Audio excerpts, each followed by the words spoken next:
ассалому алайкум мухлисони канали мошини фурӯшӣ. Бо шумо ҳастам ранги ҳар вақта Рамазон. Аз ҳамин канал боди хатар видео наворот то охирш тамошо мекунем. дар ҳафтаи навор бо хабар мешавем аз нархҳои мошинҳои фурӯшие ки дар Тоҷикистон мебошад.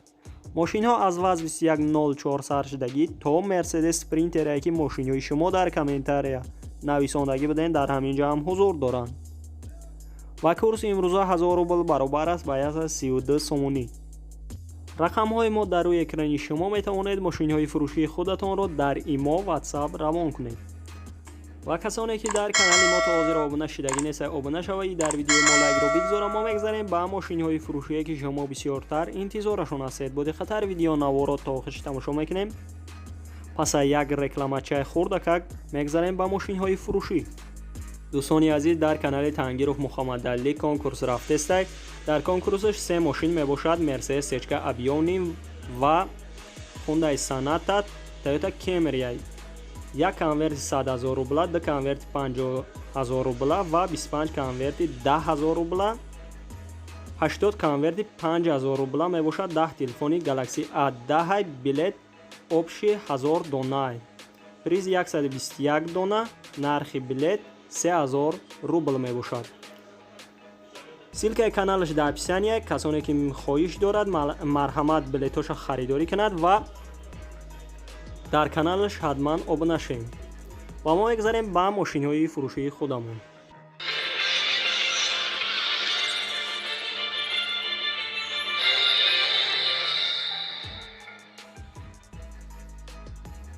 якум мошини фурӯшии мо мебошад Daewoo Tico ки соли бароишаш 1997 дар ҳолати хуби техникӣ қарор дорад дар шаҳри Душанбе. сӯзишвори газ бензин аст. объём мотораш 1.6 коробка передач механика мебошад. нархи мошин 16000 сомонӣ аст. ба рубл бигардонед 121000 рубл мешавад. агар харидори аниқ бошед, рақамҳояшон дар рӯи экрани шумо метавонед муроҷиат кунед ва маълумоти пурраро дарёфт кунед. дуюм мошини фурӯшии мо мебошад ваз 2110 соли бароишаш 2001 дар ҳолати хуби техникӣ қарор дорад дар шаҳри Душанбе.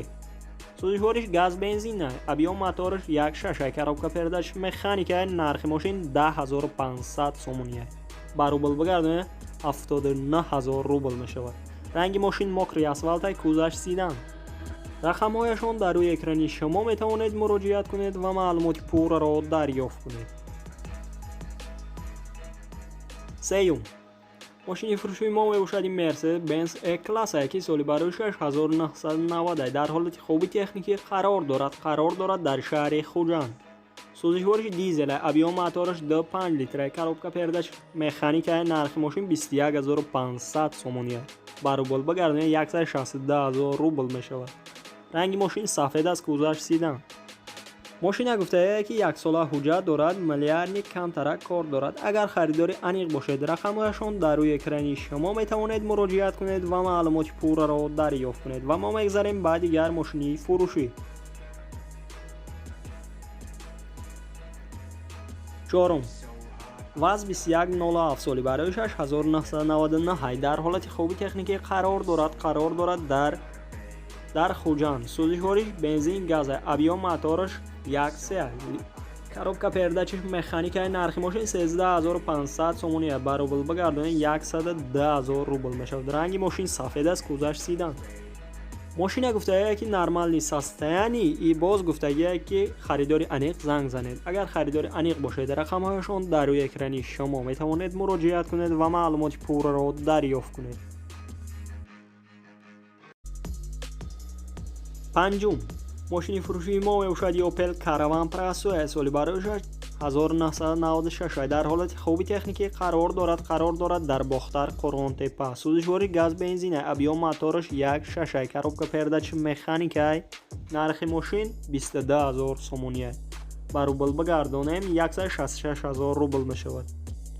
мошина гуфтагие ки дар ҳолати хуби техникӣ қарор дорад. сирочна фурӯхта мешавад. ва боз гуфтагие ки камтар саросима будем, барои ин қадар ношута суратш гирифтем. агар харидори аниқ бошед, рақамҳояшон дар рӯи экрани шумо метавонед муроҷиат кунед ва маълумоти пурраро дарёфт кунед. шашум ваз 2109 соли бароишаш 1996 дар ҳолати хуби техникӣ қарор дорад дар Ҳисор. сӯзишвори бензини холия абиё мотораш 1.5 литра, коробка передачи механикаи нархи мошин 10,000 сомония. ба рубл бигардонем 75,000 рубл мешавад. мошина гуфтае ки ягон дард надорад, боз арзон мешавад дар пеши мошин худаш. агар харидори аниқ бошед, рақамҳояшон дар рӯи экрани шумо метавонед муроҷиат кунед ва маълумоти пурраро дарёфт кунед. ва касоне ки дар канали мо то ҳозира обуна шудагӣ неста, обуна шаваи дар видеои мо лайкро бигзора. мо мегзарем ба мошинҳои фурӯшие ки шумо бисёртар интизорашон ҳастед. бо диққатар видео наворо то охириш тамошо кунед.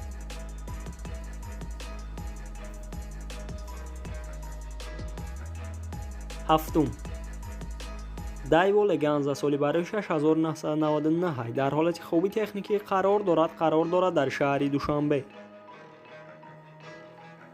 сӯзишвори газ бензин мебошад. абиё мотораш 1.8, коробка передачи механикаи нархи мошин 16000 сомония. ба рубл бигардонед 121000 рубл мешавад. агар харидори аниқ бошед, рақамҳояшон дар рӯи экрани шумо метавонед муроҷиат кунед ва маълумоти пурраро дарёфт кунед. ва мо мегзарем ба дигар мошини фурӯшӣ. ҳаштум мошини фурӯшии мо мебошад Mercedes-Benz A-класса ки соли барои 2010 дар ҳолати хуби техникӣ қарор дорад дар шаҳри Душанбе. сӯзишвори бензини холия абиё мотораш 0.8, коробка передачаш роботай, нархи мошин 22000 сомония. ба рубл бигардонед 166000 рубл мешавад. агар харидори аниқ бошед, рақамҳояшон дар рӯи экрани шумо метавонед муроҷиат кунед ва маълумоти пурраро дарёфт кунед. ва мо мегзарем ба дигар мошини фурӯшие ки шумо бисёртар интизорашон ҳастед. бо диққатар видео наворо то охириш тамошо мекунем.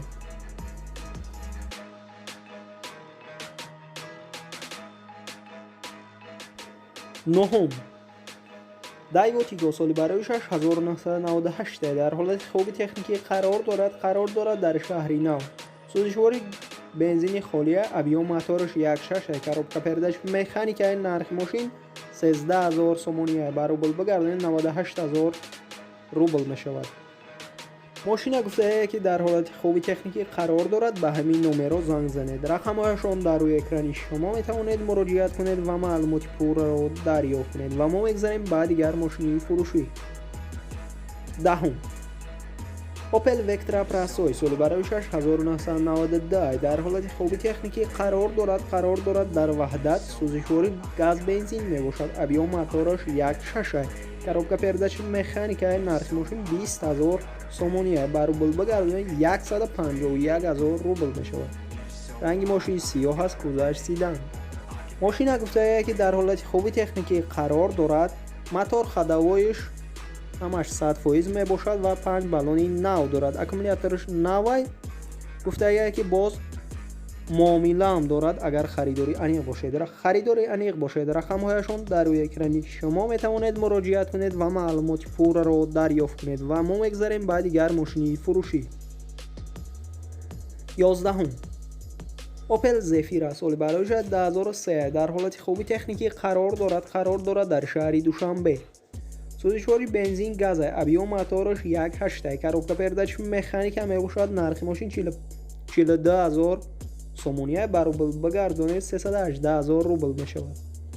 агар харидори аниқ бошед, рақамҳояшон дар рӯи экрани шумо метавонед муроҷиат кунед ва маълумоти пурраро дарёфт кунед. ва мо мегзарем ба дигар мошини фурӯшӣ. 12 мошини фурӯшии мо мебошад Vaz 2109 ки соли барои 6990 дар ҳолати хуби техникӣ қарор дорад дар шаҳри Душанбе. сӯзишвори газ бензина абиё мотораш 1.6, коробка передачи механикаи нархи мошин 8200 сомония. ба рубл бигардонед 62000 рубл мешавад. мошина гуфтае ки дар ҳолати хуби техникӣ қарор дорад. 4 баллони нав дорад ва краскаш нав кардагия. боз документош 5 моҳи дига сурок дорад. агар харидори аниқ бошед, рақамҳояшон дар рӯи экрани шумо метавонед муроҷиат кунед ва маълумоти пурраро дарёфт кунед. ва мо мегзарем ба дигар мошини фурӯшие ки шумо бисёртар интизорашон ҳастед. бо диққатар видео наворо то охириш тамошо мекунед. 13 мошини фурӯшии мо мебошад Vaz 2104 ки дар ҳолати миёна қарор дорад. соли барои 6995 قرار دارد در شهر دوشنبه. سوزشواری بنزین خالی ابیا موتورش 1.5 لیتر коробка передач مکانیک نرخ ماشین 6000 سومونیه با روبل بگردانید 45000 روبل میشود. اگر خریداری انیق باشد رقمهایشان در روی اکرانی شما می توانید مراجعه کنید و معلومات پورا را دریافت کنید و ما میگذاریم بعد دیگر ماشینی فروشی که شما بسیارتر انتظارشان هستید. با دقت ویدیو نوار را تا آخر تماشا کنید.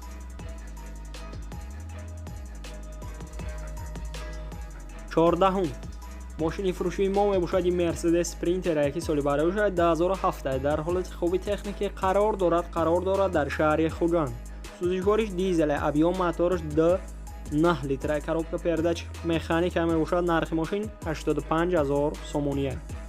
ماشین از هستنش بهترین گفته است یگان کمبودی ندارد. سراش نفروخته میشود. اگر خریداری انیق باشد رقمهایشان در روی اکرانی شما می توانید مراجعه کنید و معلومات پورا را دریافت کنید.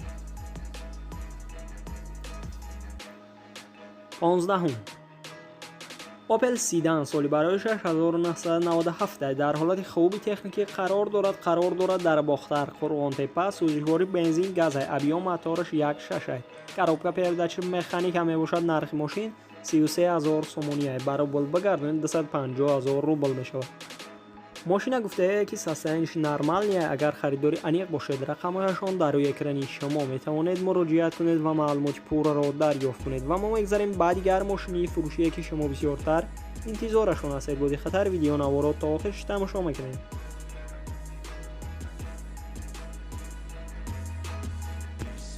16 زیلی فروشی در ناحیه دوستی قرار دارد. بالونش 100% و حجتاش تا ماه می 2021 می باشد. موتورش MTZ 80 دیزل نرخش 33000 سومونیه. الیشی هم هست با یگان استراتژی خطی. اگر خریداری انیق باشد رقمهایشان در روی اکرانی شما می توانید مراجعه کنید و معلومات پورا را دریافت کنید. دوستان عزیز ویدیو نواری ما با آخر میرسه. در همینجا خیر تا ویدیو دیگر سربلند و خانه آباد باشه. دستگیری کردن ما را فراموش نکنید.